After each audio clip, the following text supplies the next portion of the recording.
What's going on, guys? CWG here. Welcome to episode 110 on the Vault Hunters SMP. Did you know 110 is 5 squared plus 6 squared plus 7 squared? Interesting. Now I log in and this alarm is immediately going off. What the heck? 5 Vault Platinum? Did someone like throw a bunch of Vault Bronze in my system or something? I'm very confused. So as you can probably tell from the title of the video, we unlocked Immersive Engineering a few days ago. And I realized we can finally solve our lack of uranium problem. Before, we've been buying all the uranium that we need off of Code. In fact, we've been buying so much uranium off of Code, he keeps running out. We have to tell him to restock. But what if we can make our own uranium? Let's go ahead and check out the reactor. What the? What? Ah! Why is everything so dark? Wait, did I get Void Liquid pranked again? Oh my goodness. See, all I do is dump 1 bucket of Void Liquid on Code, and now it's just a Void Liquid war. This stuff's so annoying. It's okay, we can grab buckets from the system, use our jetpack, and I'm not gonna let this liquid go to waste. It's valuable. They poured it all the way on top of the chimney. Now that's just disrespectful. Oh, interesting. The smoke goes through the liquid. Actually, you can make a pretty cool effect with Void Liquid going through with smoke coming out. Oh, look at me. Now I'm getting building ideas due to a prank. Ridiculous. Oh, they even put one of the Void Liquids right over my elevator. That way, if I tried to escape through the top floor, I would still get Void Liquided. Now that's just savage. Also, I noticed something. If you go into the Void Liquid, you can still see the mana pools and the pylons clear as day. I bet you could make some sort of mini game where you have to like get inside the Void Liquid and then follow the magical floating mana pools to navigate you. Let me know your thoughts in the comments. See, this is really the essence of a CWG video. You say you're gonna do one thing, before you know it, you get distracted, you're flying around with Void Liquid. Oh wait, there's more liquid! But yeah, you'll get the point, right? I'm gonna clean up all this liquid, because apparently there's some on top of the reactor. Aww. And I'll be right back. Alright, the Void Liquid is gone. Let's pop open our engineer's manual to find out what the heck this excavator thing is. Now this guy is gonna suck out ores from the ground. I've never actually built this thing, but it's one of the biggest multi-block structures you can make in Immersive Engineering. It's actually 2 of them in one. First of all, we're gonna have to build this crazy looking thing. Cool. And then we're gonna have to build this crazy looking circle thing. And then you combine them together to make this big thing. So all we have to do is build this guy like layer by layer. And here's the material list. It's going to require a ton of steel. Normally this would be really difficult to do because of the amount of steel you need. But we still have like 500 blocks of steel from factory rooms before the update. Shout out to people who remember when there used to be blocks of steels inside the factory rooms. Yeah, we still have like 500 blocks of these guys. So I think we're good on the steel department. Also, this guy's gonna require 4,000 RF per tick to operate. So this thing better provide us a lot of uranium because we're gonna need the uranium for the reactor in order to power this guy. Now let me pull up my chunk borders here because depending on which chunk you place the excavator in will determine what material it excavates. So you may be like, CWG, how are you supposed to know which chunk has what? Well, I'm glad you asked. I think it's probably in here, mineral deposits. Well, I never knew this. There's something you could make called the mineral survey tools? Oh my gosh, Rob would love this. He's really into archaeology. Now, I know there's also something called the core sample drill that could also determine what the ores are in the area. But first, I want to try to build these survey tools. I have no idea how they work and they sound fun. Well, it doesn't look too hard to make except for the tough fabric requires hemp fiber, which is grown from industrial hemp. Now, luckily, we could use our phytogenic insulator for this guy. And we do have industrial hemp seeds. So I should just be able to put it in here. Oh my gosh, wait, this guy's still making roses? How long has it been making roses for? Well, we have 49,000 roses now. Well, that's great. All right, let's put in the industrial hemp. Yes.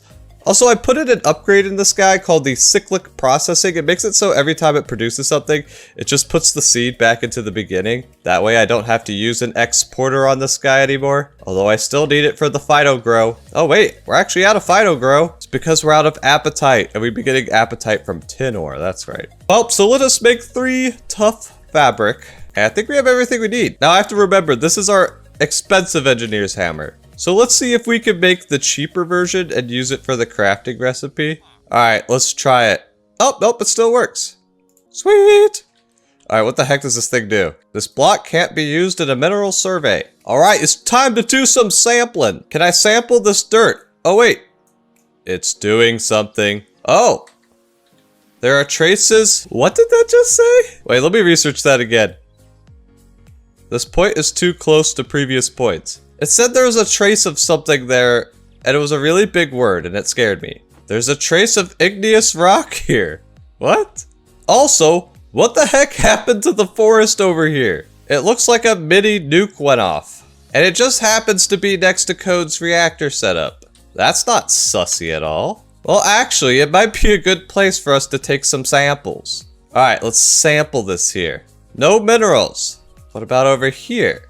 Trace amounts of cinnabar. This is really weird. Alright, let's go ahead and try to make the core sample drill and see if it's any better than this mineral survey tool thing. You know what's funny is I have a friend in real life who's an archaeologist, and this must be what he does. I wonder if he also is looking for uranium like I am. Actually, if he was doing that, that would probably put him on some sort of watch list. Well, anyways, let's tell it to autocraft us a core sample drill. Nice, and we got it. So how does this thing work? Let's go back to our sample zone here. So I think I said before there's like cinnabar over here. So you place this guy down. I think you just shift right click it.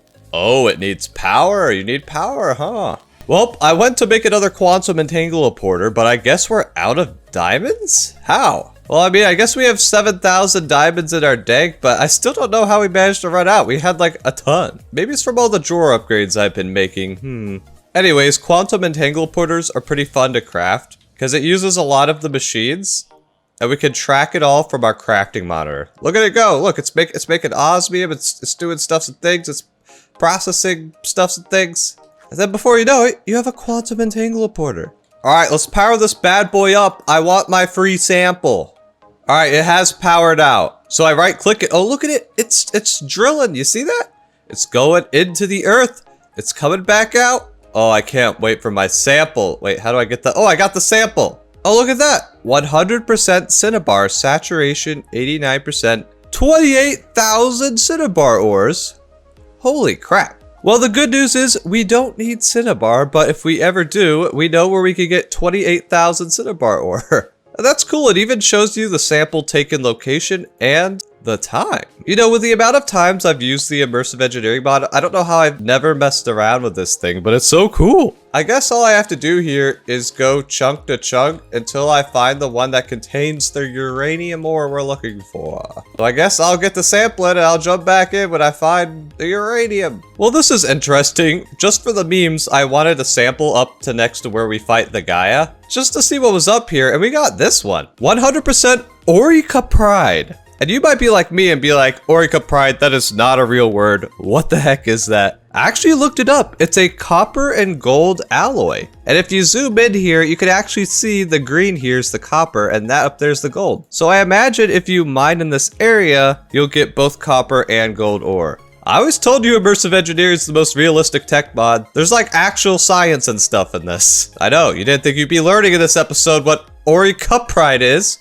But now you know. Alright, back to my journey to find uranium. Alright, so I just dug from this tree, don't ask questions, and I got a laterite one. And I looked it up, apparently laterite is like a type of soil with a lot of oxidized iron in it. So I guess this one would give us a bunch of iron. You know, it's funny, a lot of the things you've seen in this playthrough from the mods is stuff that I've done before and I feel comfortable with. This is something I've never actually done before. And I'm having a lot of fun. I didn't know Immersive Engineering had all these like custom rocks and stuff that you can find. Alright, what's this one gonna give me? Oh yep, since it was a neighboring chunk, it gave me another laterite. Well, I just took a sample out of a chunk of Code's roof, because I'm curious, what kind of ores could we get from Code's base? Apparently it's galena, and I looked it up. Apparently galena has a lot of lead in it, so I guess Code's base is full of lead ore. Interesting. So I found out you could place these core samples in the world, actually. Whoa, it's a new rock. We got pentlantite. And after looking it up, it's apparently an alloy between nickel and iron. 1-to-1. Pretty cool, but not what we need. Ooh, we got a new type of sample directly on top of Fuzzy's base. Looks like Fuzzy base is high in cassiterite, which after Googling is basically a form of tin ore. Oh, I didn't even think about it. We could be checking our massive 100. We can set it up directly on the Larabar ore. All right, sample drill, tell me what's under here. What did we get? We got bituminous coal. Does that mean it's just coal ore? I would assume so.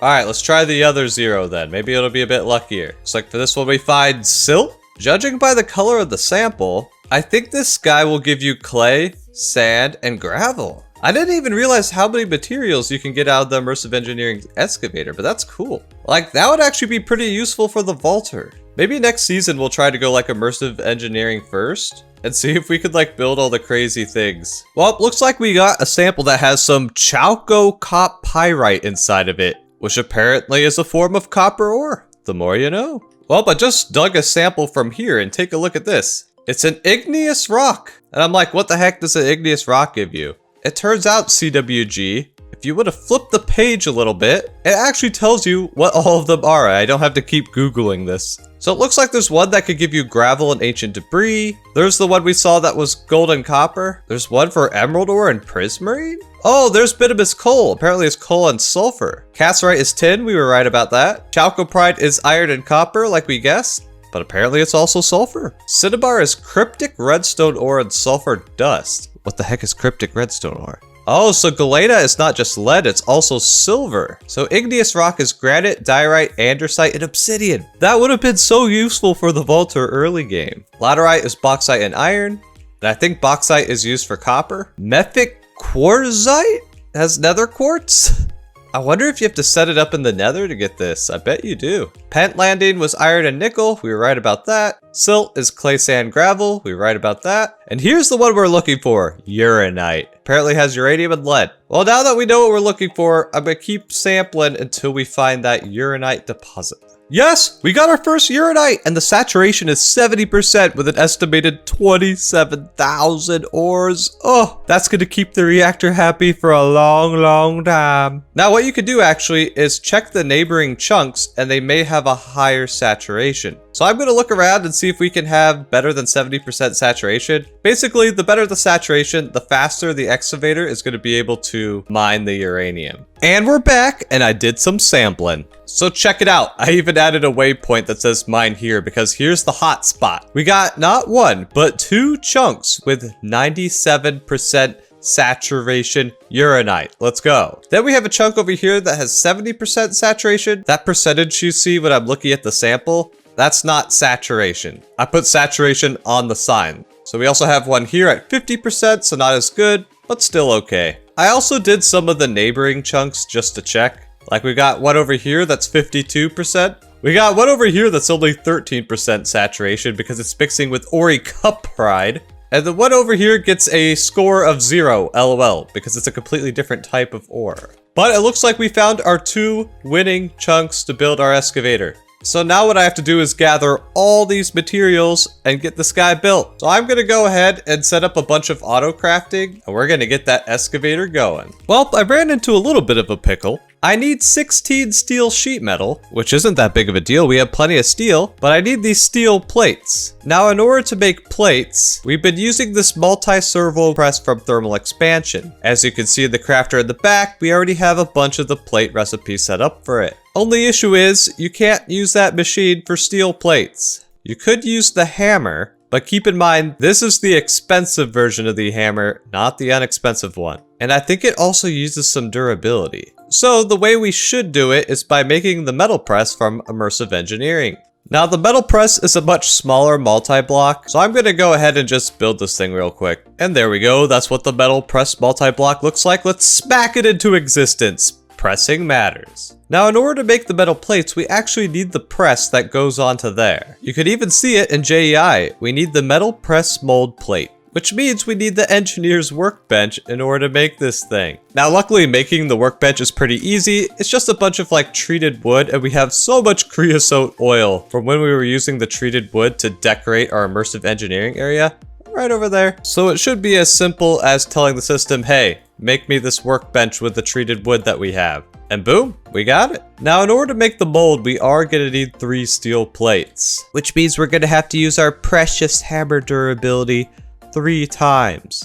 Actually, it looks like the hammer has a good amount of durability. Whatever, I'm still doing this project. So let's slap down our workbench here. Oh, this is so cool. Look at the size of those vice grips. That way you can crack some walnuts while you're working. So I believe for this guy, you just right click it. You take a blueprint, which is pretty easy to craft. You just need some dye, some paper, and an iron plate. Slap that blueprint in there. Then you can make a bunch of gun parts? Oh wait, that's the wrong blueprint. This blueprint. There we go. I forgot, at some point we got this blueprint, and I guess you can craft bullets. I didn't even know Immersive Engineering had a gun. Well, I mean, it looks like Immersive Engineering does have a gun turret, and it is craftable. Let me know in the comments if y'all want me to set up a gun turret. Maybe we could use it to stop Code or someone from invading our base. Anyways, we're getting distracted. Let's put in our 3 steel plates, our wire cutters, and we could get the plate mold. Nice. Then I think you just have to smack it on the bottom like that.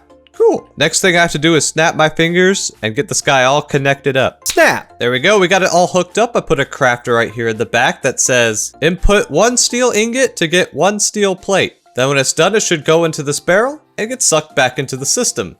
Let's try it out. Let's tell the system to make 20 steel plates. What's gonna happen? Oh, look at it go. It's stamping! I think this machine looks pretty cool. Like I said, most realistic tech mod. It's just stamping away. Ah! Jesus, there's void liquid in the elevator too? All I wanted to do was get some sleep. Well, I got everything we need now in our inventory here. What's cool is if you open your Immersive Engineering manual and hover over the question mark, it'll give you a nice green check mark if you have everything you need. Nice. So I'm gonna go ahead and build this guy. And I think I'm gonna use this chunk right here. I'm gonna build it like right here. And then depending on what it's gonna end up looking like, I'll have to like terraform the area around it to make it look cool. And there we go. I got all the blocks set up. This thing is huge. It's also kind of floating in midair right now, mainly because I want to see what it's going to look like first before I start terraining. But I must say, this already looks pretty impressive. And just to show you, it is inside of the chunk that has 97%. So now we just have to form the multi-block. I'm going to guess we have to right-click this guy. No. Oh, great. We got to figure out which of these blocks we have to right-click to form the multi-block. I think the book will actually tell you. Okay, so for the outer casing, it's the one on the back. Let's form that. Whoa! Diggy diggy hole. Achievement get. I guess it just forms the whole thing. This looks insane. Whoa, it's like a water wheel made out of metal, but I guess for dirt. Let me see if I can do a little bit of terraining to make this look a bit cooler. And we're back, and I did a bit of terraining here. As you can see, I added a whole bunch of gravel around to fill up all the holes. And to make it kind of look like it's an ore deposit with gravel kind of like falling down the cliff a bit here. See, CWG could do some terraforming. Also, let's appreciate how cool this looks. Like I was thinking, I bet you the Create mod got a lot of inspiration from the Immersive Engineering multi-blocks. Like these look really cool. I wish more tech mods took the multi-block approach because I think it's way more satisfying when you make something like this than just like a single block machine. Let me know in the comments if you agree with that. Well, anyways, I went ahead and installed a network receiver and transmitter. I like to call them Wi-Fi hotspots. See, we can access our stuff. We got Wi-Fi here. I put a barrel in the back, which I think is going to be the output for the items. The lever goes here to control the machine. And we just have to throw a quantum entangleporter on the side to give this guy power. Yep, full power. You can see it can actually accept power in 3 different plugs. Which for you electricity nerds out there, that's for the 3-phase AC input. So of course we have to connect to all 3. And I guess we just flick the lever and watch it go. Let's do it. Oh, look, it's turning. And you can see inside of the things. Look, I think that one's lead. That one's uranite. And does it look like it's actually digging? Look, it looks like it's actually digging it up from the gravel there. Dang, I gotta pat myself on the back. That's a really cool effect. So it pulls out of the gravel and then it should be dumping ores into this barrel here. Yeah, look at that. We already got 3 uranium. It's also giving us lead and some gravel too. Oh, and I just noticed every time it deposits, it like throws particle effects into that chute. Wait, I just noticed it was actually mining the gravel from around there. Hey! Alright, so I guess I gotta replace the dirt down there with gravel because it just ate all my gravel. So that means this guy actually does not output gravel. It was just mining all the gravel from around there. So this thing's actually making uranium at a pretty quick rate. Like, wow, I'm impressed. And I think as long as you don't like look down there, I think it looks pretty cool. Now all we have to do is put an importer on the bottom of this barrel and it should suck all the uranium, lead, and gravel into the system. And according to the sample here, this should be able to mine 27,000 ores. So yeah, that's another mechanism machine multi-block tackled. Tell me what you think of this one in the comments. I just came back to find my system is out of power, which is weird because the reactor's running. And I come downstairs, someone severed my power cable. There's some shenanigans going on this server. I tell you what. You know, I just noticed we're out of glowstone. Something fishy is going on. I'm out of a lot of materials. Like earlier in the episode, we were out of diamonds for some reason. Now I wonder, I have a storage bus connected underneath. That way I'm able to see all the stuff in my drawers. But what if someone may be connected to the back of it? Let's investigate. Well, I think the drawer controller's like right here. Oh, there it is. I knew it. My network receivers always are dyed green, you know, like my t-shirt. Someone else's network receiver is here with an external storage drive. You can see my external storage drive is right down there. That means someone's been using my materials for crafting crystals. And they thought I wouldn't notice. But you know, it's actually kind of funny that they did it, so I'll leave it there. Actually, I think I thought of a way to reverse the prank. If I go to their external storage drive, set it to priority like 1000, that means anytime they put something in their system that could also go into my drawers, it's just gonna end up in my drawers. And that's how you reverse a prank on someone. Yep, that would explain why the bamboo and the nether wart are also gone. People have been using my resources for crystals. Check this out. I made a crazy, wacky crystal we can run that's the size of the screen. And this is for a celebration. Celebrating the opening of the merchdom. Want to get your crown mug, Omega hoodie, common vault stew cap, or even a Christmas themed t-shirt? There's better image quality in the shop, I promise. But it's all available now, link in the description. And for the next 2 weeks, everything's 15% off. Opening celebration. Shout out to BitBee and Stormwriter for the artwork. It looks awesome. Links to their channels will be in the description. Also, before we run this vault, we have 11 Omega statues to name from the last episode. I'm gonna go pick 11 of your usernames and I'll be right back. And there we go. All you guys are named and in the attic in this front row here. I'll say y'all in the community have some pretty cool skins like the Netherite boy, full Netherite. That guy kind of looks like Rob. Chicken King? Chicken WG, huh? Chicken with gown. All right, I need to stop. So yeah, congratulations to those who were picked. And if you weren't picked this time, there will always be a next time. So on this crystal, I have all the luck modifiers indestructible, so we won't take any vault gear durability damage. It has all the gilded chest modifiers except for Horde. Horde was the one thing I wasn't able to get. I tried really hard, and I ended up exhausting the crystal by removing too many things. But nonetheless, we're going to get +6 luck and +3 from here, so that's +9 luck. I'm wondering if we can beat our vault diamond record. I think our old record was exactly 100 vault diamonds. Oh, let me make sure I take the vault diamonds out of my dank beforehand, if we're gonna make this a fair comparison. Oh, apparently I installed a Wi-Fi card somewhere around here. Nice. All right, let's do this vault. I mean, vaults shouldn't be stressful anymore, right? We're a ninja. Although, since we have to use our mining fatigue immunity idol, we only have 84% parry. So we're a little bit more vulnerable. We get 88% more chest rarity, 3 less minutes, and more soul shards. Do we still one-shot these giant mobs? Yes, we do. So I'll give you guys a nice 30-second montage of mining some gilded chests. Then we'll see how much loot we get afterward.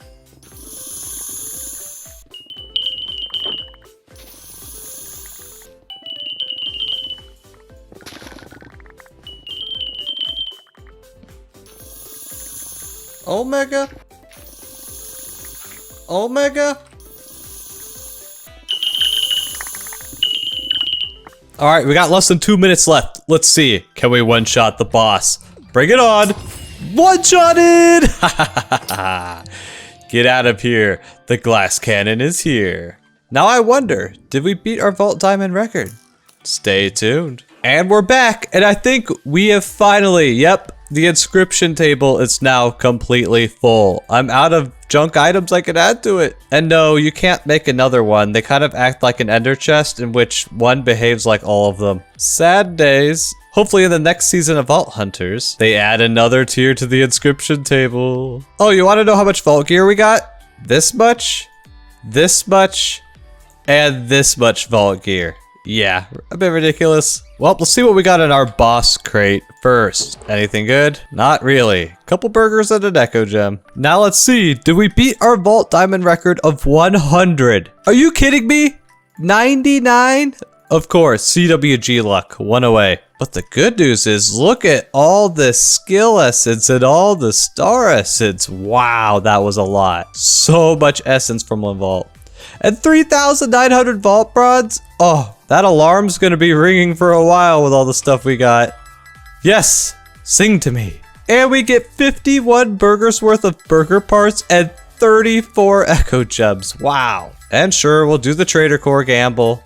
We get vault essence. Well, while I'm having Pandora's boxes being launched at me, let's go ahead and see the loot we got. Wow, 5 knowledge stars, 3 skill orbs, 6 platinum, 41 burgers. Nice. We have over a stack of platinum now. 5 more knowledge stars, 3 skill points. I think next episode we're gonna have to spend these knowledge points somehow, huh? But I'll open up the 33 pan boxes first. And what do we get? Any poisonous mushrooms? No poisonous mushrooms. But we do have 6 pizzas and 49 burgers. Could it possibly be enough to get us to 276? The answer was no. We do have 3,000 soul shards. What's in the menu? Ooh, there's an etching fragment. I didn't even know those could show up in the menu. Sure, gamble on top of it. Perfect pay night. Now, if we get 8 etching fragments, we can make another etching, but we only have 6. And with that, we're out of time for today's episode. Be sure you guys check out the merchdom. There might be some designs you guys like. I'll catch you guys in the next one. CWG, out.